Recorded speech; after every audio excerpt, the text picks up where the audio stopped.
You ask Tiger to calculate. This deals with linear inequalities with one unknown. The final result is x equal or greater than -3. Let's solve it step by step. Isolate the x. Divide both sides by 9.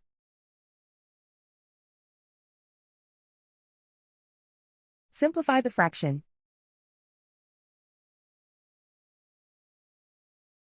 Find the greatest common factor of the numerator and denominator.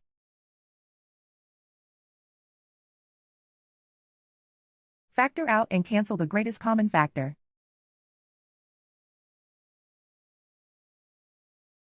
Plot the solution on a coordinate grid.